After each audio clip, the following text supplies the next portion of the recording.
Bakit sa huli, ang bawat kasalanan ay kasalanan laban sa Diyos? Ang kasalanan ay kadalasan nakakapinsala sa ibang tao, ngunit sa huli, lahat ng kasalanan ay laban sa Diyos. Ang Biblia ay naglalaman ng maraming pagtukoy sa pag-amin ng mga tao, ako ay nagkasala laban sa Diyos. Exodus 10:16, Josue 7:20, mga Hukom 10:10.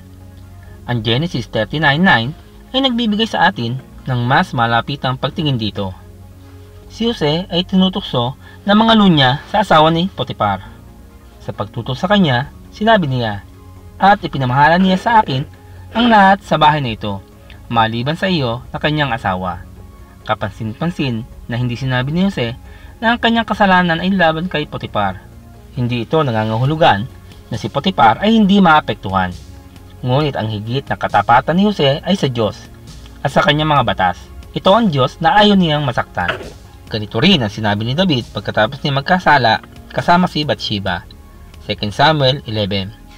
Nang harapin ang kanyang kasalanan, nagsisi si David sa matinding kalungkutan na nagsabi sa Diyos, "Sa iyo lang ako nagkasalang tunay, at ang ginawa ko'y hindi mo kinalugdan." Awit 51:4.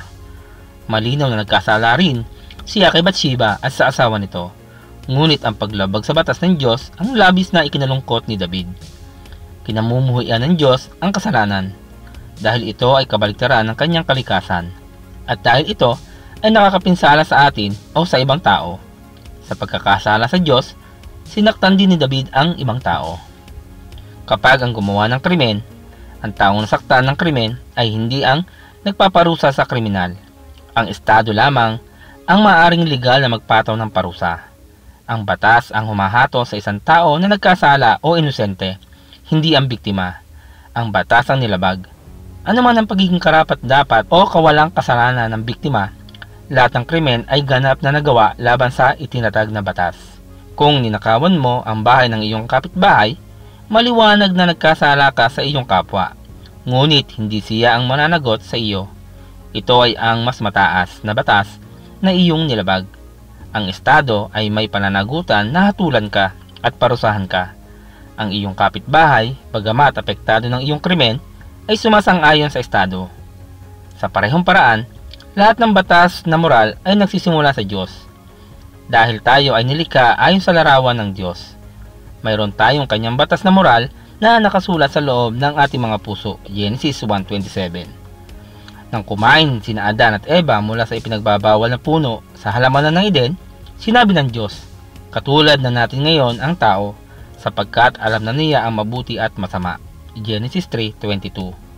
Noong panahong iyon, walang nakasulat na batas ang ibinigay sa pagkakaalam natin. Ngunit malinaw na ipinaalam ng Diyos ang kanyang kalooban kina Adan at Eva. At alam nila na sila ay nagkasala at tumakbo upang magtago mula sa Diyos. Genesis 3:10.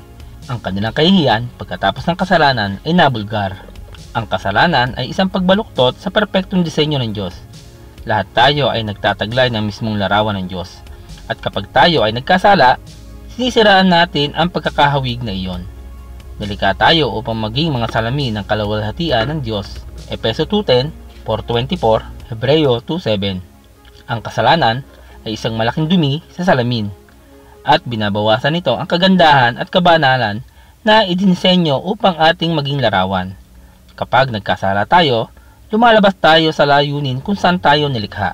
Kaya, nilalabag ang moral ng batas ng Diyos at mananagot tayo sa Kanya para sa pagsuway.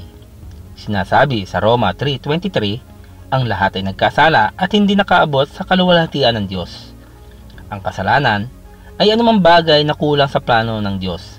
Kaya, nakakasama man ito sa atin o sa ibang tao, ang bawat kasalanan sa huli ay laban sa isang banal na Diyos.